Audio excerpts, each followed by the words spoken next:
سے کیا مراد ہے؟ ہستی کسے کہتے ہیں؟ یاد رکھنا، ہستی وہ لافانی نہ مٹنے والا بیک گراؤنڈ ہے جس سے تم بطور جسم ابھرے ہو۔ بینگ وہ انمٹ ناقابل تغیر چیز ہے جو ہمیشہ سے موجود تھی، موجود ہے اور موجود رہے گی۔ ہستی کہ جو وحدت حیات ہے، جو واحد زندگی ہے، جو منتشر نہیں ہے، جو اجزاء میں بٹی ہوئی نہیں ہے، بس بٹی ہوئی نظر آتی ہے مگر ہے نہیں۔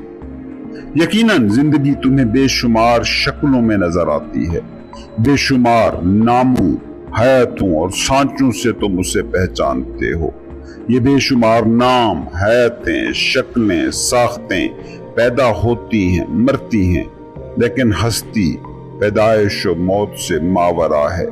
جیسے فور گراؤنڈ میں درخت، گھر، پہاڑ، لوگ تمہیں نظر آتے ہیں، مٹتے ہیں، بنتے ہیں، مگر جس سپیس کے بیک گراؤنڈ میں یہ چیزیں موجود ہیں وہ بیک گراؤنڈ کبھی نہیں مٹتا، کبھی نہیں بدلتا۔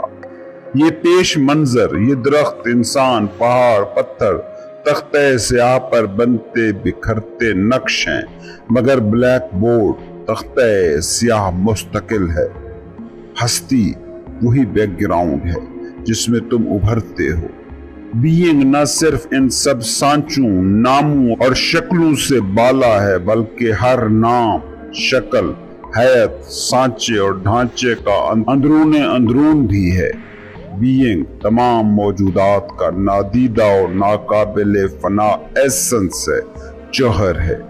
ہستی آپ سے اس قدر قریب ہے کہ آپ اس تک ابھی اسی پل میں، اسی وقت رسائی پا سکتے ہیں۔ بینگ انسان کی گہری ترین خودی ہے۔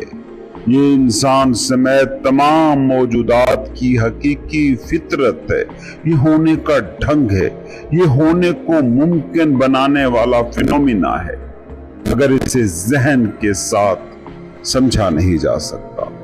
مائنڈ کے ساتھ سمجھنے کی ہر کوشش یہاں بیکار ہوگی۔ اسے ذہن سے نہ سمجھنا، ناکام ہوگے۔ یہ ہستی، یہ بیک گراؤنڈ تب محسوس ہوگا کہ جب ذہن مکمل طور پر حالت سکوت میں ہوگا، بالکل اس ندی کی طرح جو مکمل طور پر ساکت ہو، کوئی لہر ہو جس میں نہ کوئی حرکت۔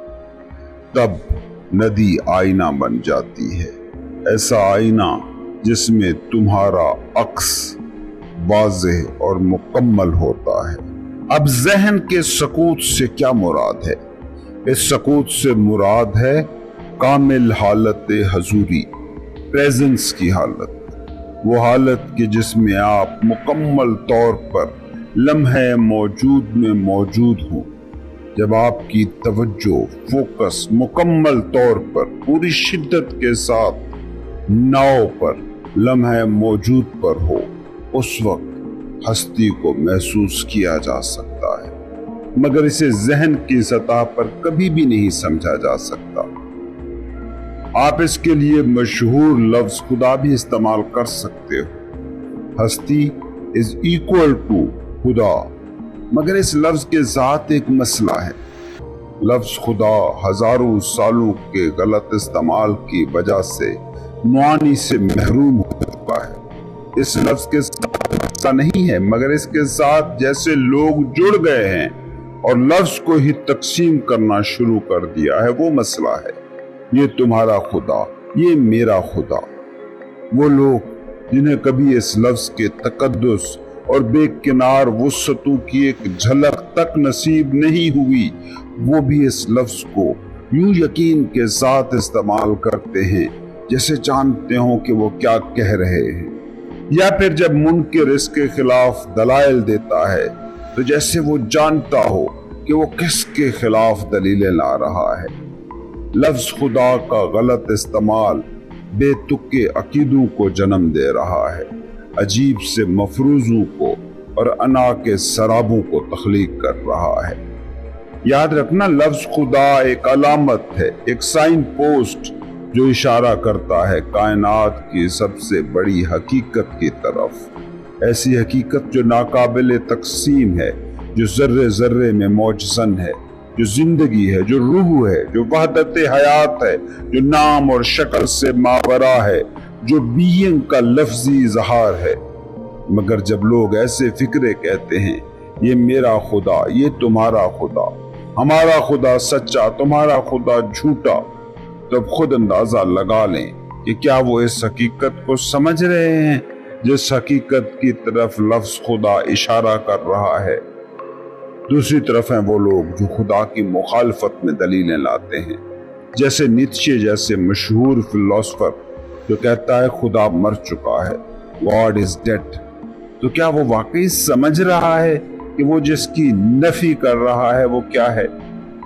بجا کہ لفظ بینگ، خدا یا ہستی یا کوئی بھی اور لفظ اس لفظ کے پیچھے موجود ناقابل بیان حقیقت کی تشریح کر سکتا ہے، نہ ہی تعین اور تعریف کر سکتا ہے۔ اب سوال یہ ہے کہ کون سا لفظ استعمال کیا جائے جو اس ازلی حقیقت کو تجربہ کرنے میں معاون بنے، نہ کہ رکاوٹ۔ کیا وہ لفظ خود سے ماورا کسی اعلیٰ تر حقیقت کی طرف اشارہ کر رہا ہے، یا وہ محض ایک آئیڈیا کا اظہار ہے جو آپ کے سر میں موجود ہے، جس پر آپ کا اندھا یقین ہے؟ اگر ایسا ہے تو یہ بھی دماغی بت کے سوا اور کچھ نہیں۔ لفظ ہستی یا بینگ بھی کسی چیز کی تشریح نہیں ہے، مگر یہ محدود تصور محسوس نہیں ہوتا۔ دماغ اس کی شبیہ یا عکس تخلیق نہیں کر سکتا۔ کوئی بھی شخص اس کے خصوصی مالکانہ حقوق رکھنے کا دعویٰ نہیں کر سکتا۔ ہستی میں ہوں کا احساس ہے، the sense of I am, جو میں یہ ہوں یا میں وہ ہوں سے کہیں مقدم ہے۔ یہ بیک گراؤنڈ ہے، فور گراؤنڈ سے پہلے کی ازلی حقیقت۔ اس لیے لفظ بینگ اور بینگ کے تجربے کے درمیان فاصلہ بہت کم ہے۔ یہی وجہ ہے کہ میں لفظ بینگ کو زیادہ استعمال کرتا ہوں۔ ہاں، گاڈ یا خدا یہ لفظ بھی میں اکثر استعمال کر لیتا ہوں۔ یہ پیش منظر، یہ درخت، انسان، پہاڑ، پتھر، تختہ سیاہ پر بنتے بکھرتے نقشیں، مگر بلیک بورڈ مستقل ہے۔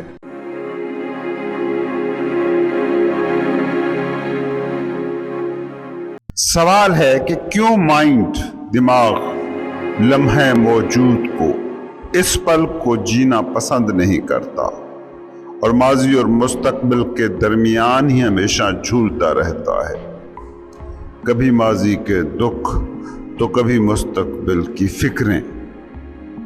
اس کی وجہ یہ ہے کہ دماغ کا وجود اسی حقیقت پر قائم ہے کہ وہ ماضی اور مستقبل کے درمیان جھولتا رہے۔ مائنڈ وقت کے بغیر، ٹائم کے بغیر، ماضی و مستقبل کے بغیر نہ تو ایکٹیو رہ سکتا ہے، نہ یہ انسانی زندگی کو کنٹرول کر سکتا ہے۔ اور دیکھیے، جس چیز کو ہم ٹائم کہتے ہیں وہ اصل میں یا تو ماضی ہے یا مستقبل۔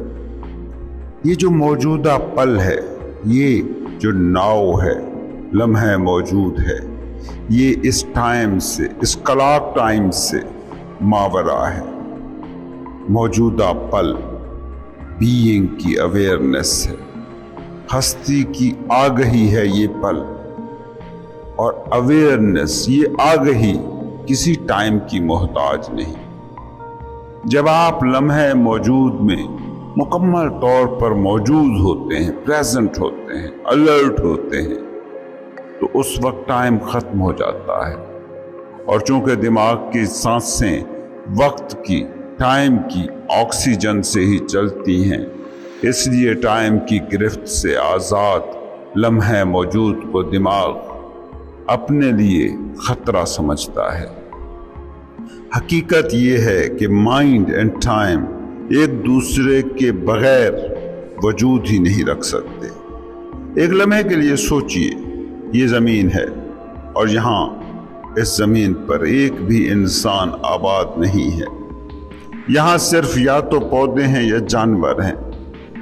تب زمین پر ماضی اور مستقبل کا کیا کوئی تصور ہوگا؟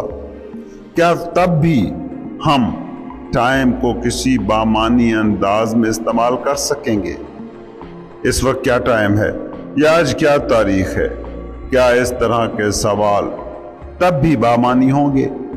شاہ بلوط کا درخت یا شاہین یا چڑیا ایسے کسی بھی سوال پر کیا ری ایکشن دیں گے؟ فقط حیرت کا اظہار کریں گے۔ ان کے پاس کہنے کو اس کے سوا کیا ہوگا؟ کیا وقت، کیا تاریخ؟ وقت صرف یہ پل ہے، لمحہ موجود۔ ٹائم سوائے لمحہ موجود کے اور کیا ہو سکتا ہے؟ بجا انائی زندگی گزارنے اس فزیکل مینٹل سٹرکچر کی بقا کے لیے یہ کلاک ٹائم اور دماغ دونوں کی ضرورت ہے، شدید ضرورت ہے۔ مگر پھر وہ مقام آتا ہے کہ جہاں دماغ اور ٹائم آپ پر غلبہ پا لیتے ہیں، اور یہی وہ مقام ہے جہاں درد، دکھ، ڈس فنکشن، ناکارگی زندگی کے گھر کو اپنا مکان بنا لیتی ہے۔ مائنڈ کیا کرتا ہے؟ مائنڈ یہ کرتا ہے کہ ہم پر اپنی حکومت اور کنٹرول کو یقینی بنائے رکھنے کے لیے موجودہ لمحات کو ماضی اور مستقبل کی چادر تلے ڈھانپنے کی کوشش کرتا رہتا ہے۔ سمجھیے، یہ پل، موجودہ لمحہ کیا ہے؟ امکان کا لمحہ، پاسبلٹیز کا پل، جس میں قوت حیات ہے، جو واحد زندہ لمحہ ہے، جو واحد زندہ چیز ہے، اتنا زندہ کہ جسے آپ اپنا ماضی کہتے ہو یا جسے آپ اپنا مستقبل سمجھتے ہو، وہ بھی صرف اسی لمحے میں زندہ رہ سکتے ہیں۔ لمحے موجود میں آپ کی سوچ سے بھی کہیں زیادہ ہستی کے تخلیقی امکانات ہیں۔ وہ تخلیقی امکان کہ جو لمحے موجود کا اٹوٹ انگ ہے، اس تخلیقی امکان کو ٹائم کی چادر چھپا لیتی ہے، اور پھر یوں ہوتا ہے کہ دماغ آپ کی حقیقی فطرت پر سراب کی دھند کی دبیز تہ چڑھا دیتا ہے۔ ٹائم کا مسلسل ہو رہا اضافہ وہ بوجھ ہے جو انسانی دماغ میں ذخیرہ ہوتا رہتا ہے۔ ہر انسان یہ المناک بوجھ لیے چل رہا ہے، اور صرف یہی بوجھ نہیں بلکہ اس میں ہر پل اضافہ بھی ہو رہا ہے۔ ہر وہ پل اضافہ ہے جو کبھی موجود پل تھا، مگر آپ جس کے انکاری رہے، جس سے بھاگتے رہے، جسے نظر انداز کرتے رہے، یا جس لمحے کو مستقبل کے کسی لمحے تک پہنچنے کا بس ذریعہ سمجھتے رہے۔ وہ مستقبل کہ جو محض دماغ میں اپنا وجود رکھتا ہے، جبکہ حقیقت میں کہیں بھی نہیں ہے۔ انفرادی اور اجتماعی انسانی دماغ میں ٹائم کا یہی ذخیرہ ہے جو ماضی کے دکھوں کو احساس ذات، سینس آف سیلف میں ڈھال دیتا ہے۔ ٹائم یا دکھ کا یہ ذخیرہ ہمارے ذہن میں ایک اور بدن تخلیق کرتا ہے، جسے ہم دکھ بدن یا پین باڈی کہہ سکتے ہیں۔ دکھ بدن ایک خیالی جسم ہے جو بس دماغ میں اپنا وجود رکھتا ہے، اس کا وجود ہرگز بھی حقیقی نہیں ہے۔ ہمارا مادی جسم خلیوں سے مل کر بنا ہے، عام زبان میں کہیں تو مادے سے بنا ہے۔ وہ مادہ جو کھانے کی شکل میں ہم نے کھایا یا پانی کی شکل میں پیا۔ اب سوال یہ ہے کہ خیالی دکھ بدن کس چیز سے مل کر بنا ہے؟ وہ تجربات جو ماضی میں ہوئے، ان کی یادیں دکھ بدن کے خلیے ہیں۔ اس کا کچھ حصہ انفرادی سطح پر انسان کے اپنے تجربات کی یادداشتی باقیات پر مبنی ہے، تو باقی حصہ انسانوں کے اجتماعی تجربات کی یادوں کی شکل میں ہمارے دماغ کا حصہ بن جاتا ہے، جو ہمیں کلچر کی شکل میں ورثے میں منتقل ہوتا رہتا ہے۔ انسان کے انفرادی اور اجتماعی ماضی کی یہ یادیں دکھ بدن کے تشکیلی اجزاء ہیں۔ آپ جب دماغ کو اپنا آپ سمجھتے ہیں تو اس دکھ بدن کو بھی آپ قبول کر لیتے ہیں۔ خود کو دماغ سمجھ لینے کا نقصان یہ ہوتا ہے کہ آپ مادی بدن کے درد کی طرح اس دکھ بدن کے درد کو بھی اتنا ہی حقیقی سمجھتے ہیں۔ یہ دکھ بدن آپ کے دماغ کا اثاثہ ہے، یہ حیات کا اثاثہ ہرگز بھی نہیں۔ یہ دکھ بدن ہے جو موجودہ پل میں موجود زندگی کے کرشمے آپ کی نظروں سے اجھل کر دیتا ہے۔ لمحہ موجود امکان کا لمحہ ہے اور دکھ بدن آپ کو ان بے کنار امکانات سے محروم کر دیتا ہے۔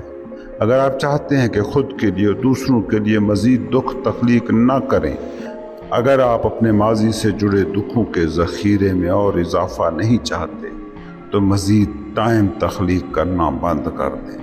ماضی اور مستقبل تخلیق کردہ ٹائم ہے، حقیقی ٹائم صرف اور صرف لمحہ موجود ہے۔ ماضی کا وہ کم سے کم ذخیرہ سٹور کریں جو دنیاوی زندگی کے عملی پہلوؤں سے نمٹنے کے لیے ضروری ہو۔ ٹائم کو تخلیق کرنے سے خود کو کیسے روکا جائے؟ پہلے تو اس بات کو سمجھیں کہ آپ کی واحد دولت ہے صرف اور صرف یہ پل، لمحہ موجود جو واحد زندہ لمحہ ہے۔ اس لیے اپنی زندگی کا محور اس لمحہ موجود کو بنائیں جو آپ کی واحد دولت ہے۔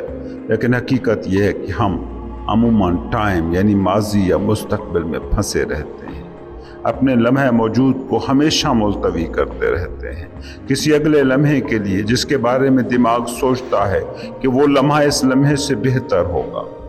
آپ کا قیام لمحہ موجود میں رہے اور تھوڑی دیر کے لیے ماضی اور مستقبل میں بھٹکیں۔ ماضی اور مستقبل کے یہ مختصر دورے ہماری عملی دنیاوی زندگی کے حالات سے نمٹنے کے لیے ضروری ہیں۔ لمحہ موجود کو ہمیشہ یس کہنا سیکھیں۔ سوچیں اس سے زیادہ فضول کام، حماقت اور پاگل پن کیا ہوگا کہ آپ کو صرف ایک ہی لمحہ میسر ہے اور آپ اسی سے لڑ رہے ہیں، اسی کے خلاف ریزسٹنس کر رہے ہیں، اسے کسی خیالی مستقبل یا ماضی کی کسی مردہ یادداشت پر قربان کر رہے ہیں۔ اس پوری کائنات میں آپ کی ہستی کو صرف ایک ہی نعمت دستیاب ہے، اس کے علاوہ آپ کو کچھ نہیں مل سکتا۔ آپ کی ایک ہی واحد ترین حقیقت ہے، یہ پل لمحہ موجود۔ اس لمحہ موجود کی مخالفت اور مزاحمت بالکل ایسے ہے جیسے خود زندگی کی مخالفت اور مزاحمت۔ اس سے زیادہ پاگل پن اور کیا ہوگا؟ زندگی صرف لمحہ موجود ہے، تھی اور رہے گی۔ جو ہے اس کو مانو، تسلیم کرو، اس کے سامنے ہتھیار ڈالو، مکمل سرنڈر کرو، ہر مزاحمت چھوڑ دو اور زندگی کو قبول کرو، ازنس کو گلے سے لگاؤ۔ پھر دیکھیے کیا معجزہ رونما ہوتا ہے، کیسے زندگی اچانک سے آپ کی ہمنوا بن جاتی ہے، آپ کی ہاں میں ہاں ملاتی ہے۔ جب آپ زندگی کی واحد علامت یعنی اس پل کی مزاحمت کرتے ہیں تو زندگی کے پاس آپ کی مخالفت کے سوا کوئی چارہ نہیں رہ جاتا۔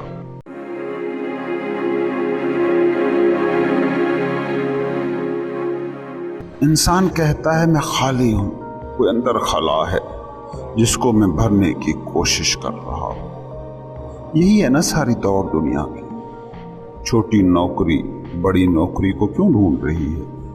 ایک فیکٹری کو دوسری فیکٹری کی کھوج کیوں ہے؟ MNA شپ پریمیئر شپ کے پیچھے کیوں بھاگ رہی ہے؟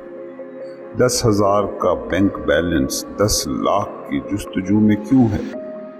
کیونکہ انسان کا خیال یہ ہے کہ یہ پوائنٹس ہیں، یہ وہ مقامات ہیں جہاں میں پہنچ کر پورا ہو جاؤں گا، خود کو زیادہ بھرپور فلفلڈ محسوس کر سکوں گا۔ یہی اصل میں وہ سراب ہے جس نے انسان کو اس کی منزل سے بھٹکا دیا ہے، جس نے انسان کی زندگی کو المیہ بنا دیا ہے۔ وہ زندگی جسے خوشی کا مسکن ہونا تھا، جسے زندہ پن کے احساس کے ساتھ جھومنا تھا، وہ زندگی گھسٹنے پر مجبور ہو گئی ہے۔ یہ پورے ہونے کی خواہش، یہ ادھورے ہونے کا خیال، جب تک یہ سمجھ میں نہیں آتا اس وقت تک زندگی اپنے راستے پر کبھی نہیں لوٹ سکے گی۔ اس بات کو سمجھیں کہ پورے ہونے کی خواہش ادھورے ہونے کے احساس سے جنم لیتی ہے۔ یہ خیال آتا ہے کہ میں ادھورا ہوں اس نوکری کے ساتھ، تو ہی تو میں کسی اور نوکری کے پیچھے بھاگتا ہوں کہ وہ مل گئی تو پھر میں پورا ہو جاؤں گا۔ کچھ کم ہونے کا احساس کچھ کم ہو جائے گا، لیکن ہوتا کیا ہے، جب اس کو پا لیتا ہوں تو میرے اندر کھائی کچھ اور گہری ہو جاتی ہے۔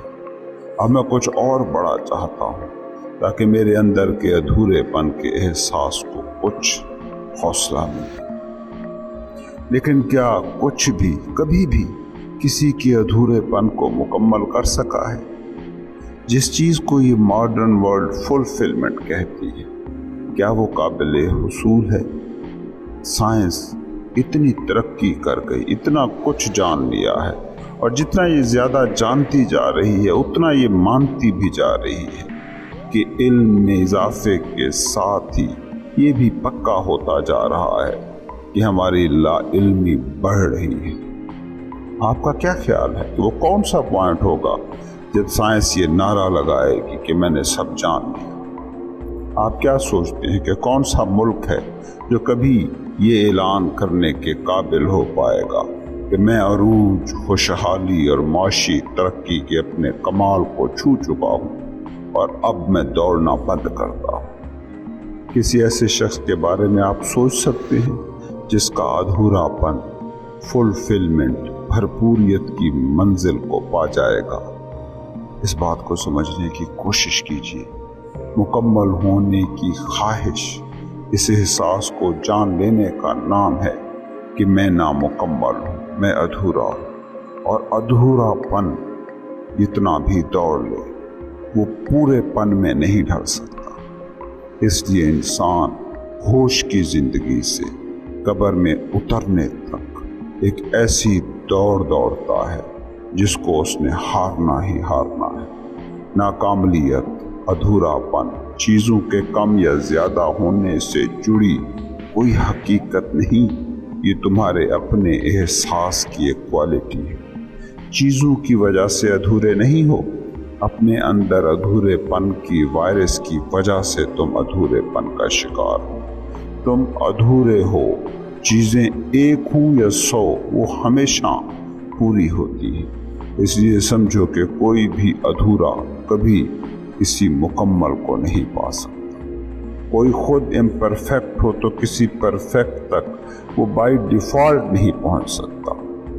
اس فیلنگ کو تم چھو کیسے سکتے ہو جس کو آج تک تم نے محسوس ہی نہ کیا؟ دماغ صرف اسی کو پورا پن کہتا ہے کہ جس کو وہ بطور پورا پن جانتا ہو، پہلے اس کے تجربے سے ہو کر گزرا ہو۔ دماغ نے کبھی پورے پن کی، فلفلمنٹ کی حالت کو دیکھا ہی نہیں ہے، تو وہ کس حالت کو پورے پن کی حالت کہے گا؟ تم چاہے کچھ بھی کر لو، دماغ وہ کیفیت کبھی پیدا نہیں کر پائے گا جس کیفیت کو بھرپوریت، فلفلمنٹ کی کیفیت کہا جائے۔ تم ہی تو پورا ہونے کی کوشش کر رہے ہو نا، جو خود کو ادھورا مان کر جی رہا ہے۔ تو کوئی ادھورا کیسے جانے گا کہ یہ پورا پن ہے؟ تم اپنے سے آگے کیسے جاؤ؟ کوئی گیت گانے والا کبھی اپنے سے اچھا نہیں گا سکتا، کوئی پینٹر خود سے اچھی پینٹنگ نہیں بنا سکتا۔ تم جو ہو، تمہارا ایکشن اسی سے ہی نکلتا ہے۔ تم نے اگر صرف ادھورا پن ہی جانا ہے، ادھورا پن ہی جیا ہے، تو تمہارے ایکشن کے نتیجے میں تم فلفلمنٹ کو کبھی نہیں پا سکتے۔ تم خود کو خود سے بہتر کرنے کی کوشش کر سکتے ہو، مگر خود سے بہتر کبھی ہو نہیں سکتے۔ ہاں، خود بہتر ہو کر بہتری کی راہیں تلاش سکتے ہو۔ کوئی گائک خود پر محنت کر کے، ریاض کر کے اپنی گائکی کو بہتر کر سکتا ہے، مگر وہ بہتر گائکی اسی لیے ممکن ہو سکتی ہے کہ اس گائک نے خود کو بہتر کر دیا ہے۔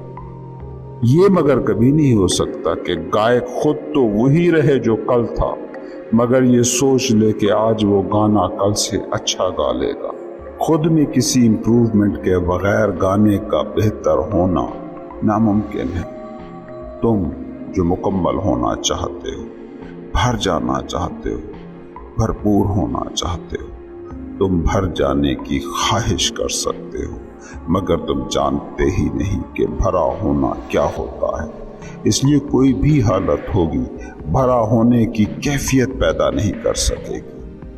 فلفلمنٹ کے لیے پہلے خود میں پورا ہونا پڑے گا، اور خود کو پورا فیل کرنے کا کبھی تمہیں تجربہ ہی نہیں ہے، اس لیے بھرپور ہونے کا احساس، فلفلمنٹ کا احساس تم کبھی بھی نہیں پا سکتے۔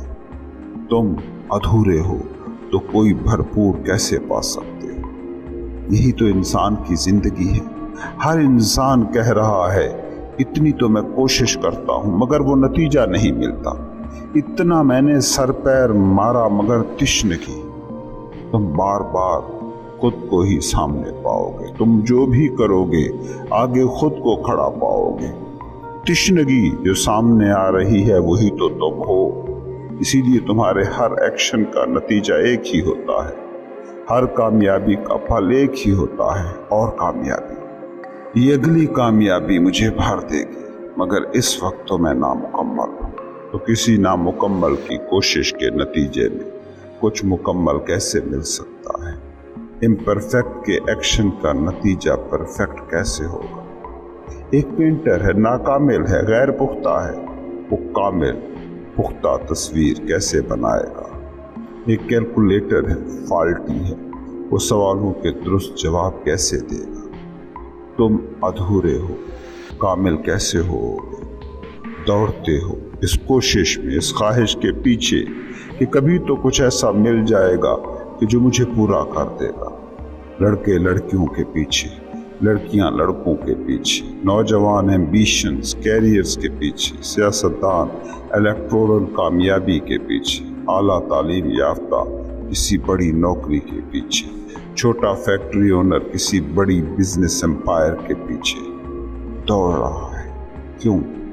فلفلمنٹ کے لیے، اس احساس کو پانے کے لیے کہ جسے وہ کہہ سکے یہ بھرپور ہے، وہ آدھا ادھورا نہیں ہے۔